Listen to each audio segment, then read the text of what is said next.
Yesterday, I asked you a question. I asked you who taught you that time was your enemy. And I hope you've been sitting with that. Today, I want to go deeper because it's one thing to say that your relationship with time is broken. It's another thing entirely to understand how it got that way and who set it up. So let's go back, way back. All right, not so far back. We're going to go back to the early 1800s, not ancient history, just 200 years ago. There was no such thing as standard time.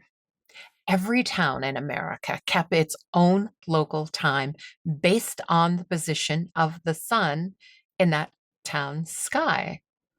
Noon overhead meant the sun was at its highest point, right there above you in the town. That meant that while it was noon in your town, it might be 12:09 in the next town and 12:17 in the next city. After that, across the entire country, there were over 300 different local times in use. And you know what? People were fine. Life worked. Communities functioned. Business happened. Because time was a local, natural thing, rooted in the rhythm of the sun, the seasons, the land. Then something changed everything. Not a war, not a president, not a law. The railroad. As trains began crossing the country, covering in hours what used to take weeks, those 300 local time zones became a logistical nightmare. Railroad companies were running trains on different clocks. Two trains on the same track could have conductors whose watches showed completely different times. And that didn't just cause misconnections, it caused collisions. It cost lives. So, on November 18th, 1883, a date that most nobody knows, but changed every single day of your life since, the railroads of North America made a decision. At exactly noon, they synchronized their clocks across the entire continent into four standard time zones. In several cities, the clock struck noon twice that day, once at the old local time and once at the new railroad time. It became known as the Day of Two Noons. Think about that. In one single afternoon, the railroads, a private industry, decided what time it was for an entire continent. Not the government, not scientists, not the people, the railroads. And here's what's fascinating: the federal government didn't even officially adopt these time zones until 35 years later in 1918. That means for over 3 decades, America ran on railroad time simply because the railroads were powerful enough to make it stick.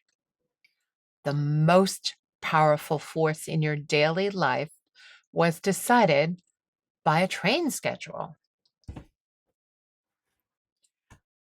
Now, once the railroads standardized time, industrial America built itself around it.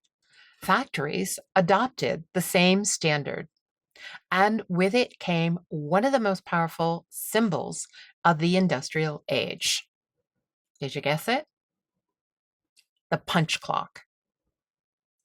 For the first time in human history, your worth as a worker was measured not by what you accomplished, not by the quality of your craft, the harvest you brought in, or the thing you built, but by the hours you logged.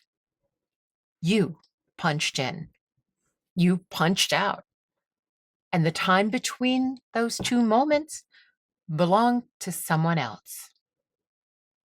One Indianapolis newspaper in 1883 ran a protest saying people would now have to eat, sleep, work, and marry by railroad time, unquote. They were outraged. They saw it clearly. Their natural relationship with time was being replaced by an industrial one. But the system was too powerful to resist. And within a generation, the outrage faded. People forgot that there had ever been another way. Their children grew up punching clocks and chasing schedules. And their children's children, that's us, inherited the anxiety without ever questioning where it came from. We didn't choose this relationship with time. It was handed to us. And if you need one more final piece of evidence that clock time is a man-made construct, look no further than what we just did a few days ago. We moved the clocks forward an hour. That's right.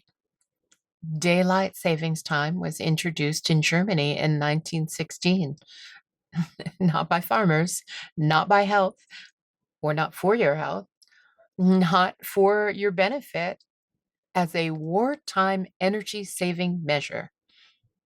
Americans adopted it 2 years later. The original reason it was sold to the public has since been called into serious question. Some research suggests it actually increases energy use rather than saving it. And the kicker? Research since then has seriously questioned whether it even saves energy at all. I don't know. But I do know that Hawaii and Arizona don't observe it. Most of the world doesn't observe it. And yet the rest of us keep changing our clocks twice a year, disrupting our sleep, our health, our children's routines, our animals' routines, because of a wartime rule from 1916 that nobody ever voted on. This is what I mean when I say time is a construct. Not that time isn't real, but that the version of time controlling your life was built by other people for other purposes. Now, I want to be clear about something. I'm not telling you to quit your job, ignore your calendar, or throw out the phone in a river. I'm telling you to wake up, to see the system for what it is. Because the moment you understand that your anxiety about time was programmed into you, not by nature, not by God, not by some universal truth, but by an industrial system designed to maximize your productivity for someone else's profit, something shifts. The Smithsonian's own curator of time history put it this way: time is a reflection of human society. We invented it, we shaped it, and that means we have more power over it than we think. You're not a unit of production. Your life is not a shift to be managed. And your worth has never, not once, been measured by how many hours you log. So here's your reflection for today. Just one question. No action required. Just sit with it. Where in your life are you living on someone else's clock. Not literally, but in your own expectations, in your own timelines, in your own pressure you feel in the further along to have to accomplish more, to be somewhere other than where you are right now. Whose schedule are you actually running on? Tomorrow, we'll go even deeper into how your ancestors truly understood time long before any railroads existed. The, the moon, the seasons, the stars. A wisdom that lived in the body, not on a wall.